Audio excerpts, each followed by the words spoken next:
روزگاری در دهکده‌ای الاغی زندگی می‌کرد. دهکده‌ای کوچک و دور افتاده، جایی که مردم کمتر از آن بیرون می‌رفتند و کسی نمی‌آمد. اما این الاغ با خودش گفت: چرا باید تمام عمرم را همینجا بگذرانم؟ باید ببینم آن سوی جنگل چه خبر است.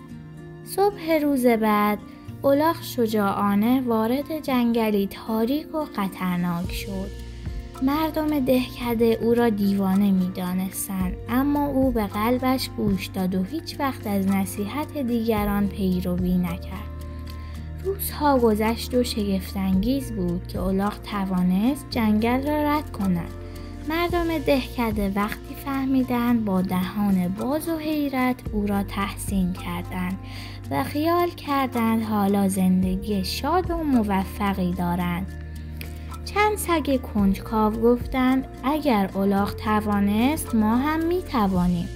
صبح روز بعد آنها مسیر الاغ را با بوی بینیشان دنبال کردند و توانستند جنگل را رد کنند. کم کم مردم دهکده هم یکی یکی مسیر را طی کردند.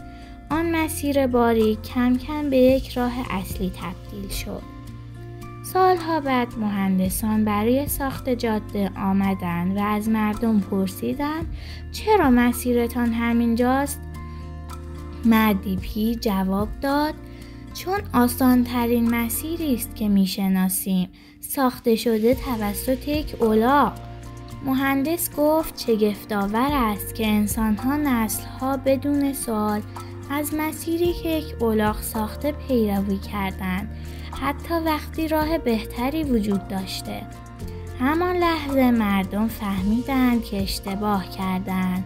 سالها در مسیر قدیمی و سخت قدم زده بودند، فقط چون کسی جرأت نکرده بود راه بهتری پیدا کند.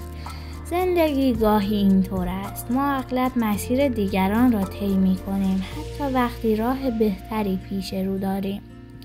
سوال این است: آیا مسیر خودت را می‌روی یا فقط رد پای دیگران را دنبال می‌کنی؟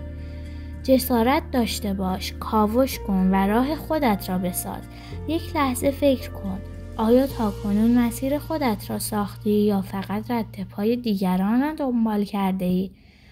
پاسخ خودت رو تو کامنت ها برام بنویس.